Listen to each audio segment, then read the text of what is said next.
You know that. What up? I'm back. Hurricane Florence. I think this is the 4th video I've made, maybe 5th. We had to evacuate my house. This is my dad right here, my biological father. Hello, hello. And we had to leave. Cumberland County issued 46 neighborhoods that we need to evacuate for possibly people could lose their life. I don't think our house is in a bad area, but we're on a hill kind of, so we're kind of blessed. But anyway, I wanted to bring Dad on the scene. You guys haven't met him yet, and it's been 3 years almost that I've been doing these recordings. So, yeah, absolutely. I just wanted to talk for a minute about how Derek, how his path has changed. He is a totally different person. To me, it's like he's grown up. He's become a man, and he's taking responsibility for himself and his actions. And he actually does the right thing these days. It's very hard. He is always gone. He has 3 sons with his lovely wife Ryan, and the boys are, man, they're little hellions to say the least.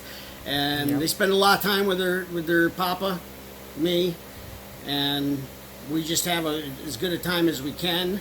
My house is like Disneyland. My wife has made it that way. We have a swimming pool in the back. A trampoline.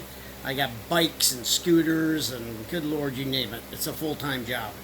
So, anyway, Derek has done a 180, completely changed himself and his life around, and he's done great things. I understand how he's gone all the time for work. I was in the Army for, good Lord, I'm retiring in November, so it would have been 29 years, 35 total. And I've been in Spec Ops that whole time, so I was always gone, even before 9/11. I was always gone training or down in Central and South America doing something. So, I don't feel like... my guilt comes in when I'm an alcoholic. I'm a recovered alcoholic. And my guilt comes in where I think I wasn't around enough for my sons, for Derek or Kurt. I'd come back from deployments, and I'd be here for them. And we'd do things together, but I'd be drunk. I would be drinking the whole time, the entire time, and we'd have a great time. But I was always drinking, I was always drunk. That's all you knew. Yeah, that's all I knew. And I've given that up. I've done really, really great. I've been sober for quite some time now, and I'm so proud of Derek. He found the path. He's found the truth. And life is way better. I know it is for his wife and his kids, and it is for us. It's that ripple effect, folks. It's where you throw a pebble in a pond, and it hits every inch of that shoreline. I mean, it hits every inch of that. And we don't realize as alcoholics and addicts how destructive we are. And the last person to see it is yourself. Mm-hmm. I did not see it. I thought there was nothing wrong with drinking and hanging out with my boys and having a good time because my father drank, but my father would have 2 or 3 beers and he put it down. That's true. Okay? I'd try to do 2 or 3 bottles of vodka. And of course, then I'd fall down. Yeah, that's just it. It's a ripple effect, and it affects everyone in your life. And I didn't think I was that bad, and I didn't think I was doing anything wrong. And then I got to see it from the reverse side. I get to see my son, and it's horrible. I was bad, guys. I was bad. Oh, okay. Trust me. I was bad, but deep down, I always had a good heart. I always did, and everybody knew that. But I did bad things. We're not bad people. We're really not. Even if our ancestors were vagabonds or whatever Dad said. I don't know. He said some shit. We might have some royal blood, as he said, somewhere along the past, or we might have been vagabonds and thieves. Who knows? A bunch of thieves, yeah. I don't know, but it doesn't matter because we make our own destiny, and today we are clean and sober. But I definitely wanted to bring him on the scene, especially being that I'm at his house because we had nowhere else to go. Of course, we didn't want him coming over. Right, of course, and I didn't want to be here, but I had to. So we're in the man cave right now, and so we've got a house full of kids. We have our little granddaughter Isabella also, who we love dearly, and that's Kurt's daughter. Yeah, and she's doing great. and the kids are just in there tearing it up. So, Yep. hey, we're gonna have a good time. Make the best of it. Winds have died down quite a bit, and now our biggest fear is like you got evacuated for the flooding. Just in case. Derek's Road is like a horseshoe, and at the bottom of that horseshoe is where I think they're afraid of the flooding. Right. Upper, like he said, he's on a hill up towards that side of Hilton Drive. I don't think they're going to have a problem. But stay tuned.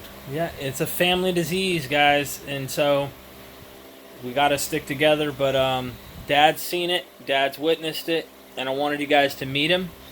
And soon you guys are going to meet my adopted dad from Canada, and he's going to be on here, which Dad knows about Caleb.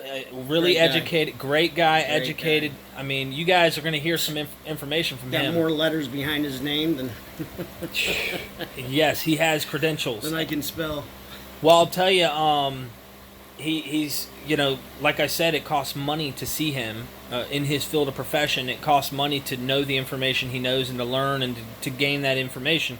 You guys will get to hear some of the tools from him on one of these other videos I'm going to be doing, and hopefully I'll do one with the wife here shortly. But I wanted you guys to meet Dad. Dad's a Green Beret. He's about to retire from the military, Special Forces. He's always been a hero, and you guys have heard. I mean, Dad's had an alcoholic past, but none of that even pales in comparison to the hero that he's been and the example that he has made as I am an adult. Because I was a kid, you know.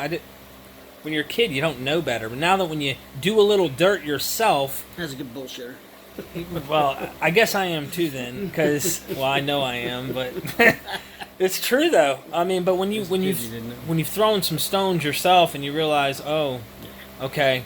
You know, that's a question that was asked to me, and this is a little bit of a private conversation, but Caleb, the adopted dad, asked me, how do you know you've forgiven your dad? You know, because he's an alcoholic. I said, how did I forgive my dad? Well, that's a good question. I said, because I realized, first off, I realized that I've made those mistakes, and I know that I'm nothing special myself. I've done a lot of wrong myself. How about the $20,000 you stole from me? Was that good? No, that You forgave me for that? This is true. This is not BS. We still owe money for...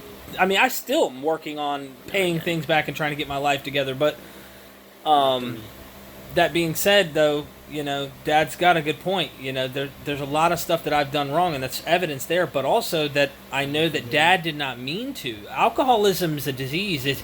This is not a joke. And so we don't mean to do the things we do. That's why we wake up in the morning after blackout and go, what did I do? Yeah. And you really are remorseful. You really do not wish that you did that. And it's easy to talk about now. I mean, well, maybe not easy, but it's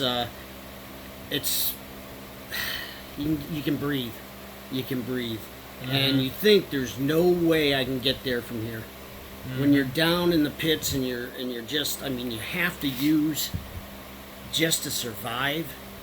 And you think there's no way. You see, I go to AA meetings and see other guys and gals, and I'd be like, I can't get there.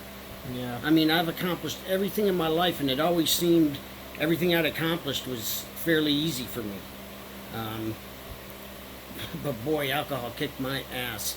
And I'd see people and I'd say, how the hell did they recover? I mean, I don't get it. I can't get there from here, but you can. There's hope. Guys, there's always hope. Yeah. Because you can get there. Believe me. I promise you.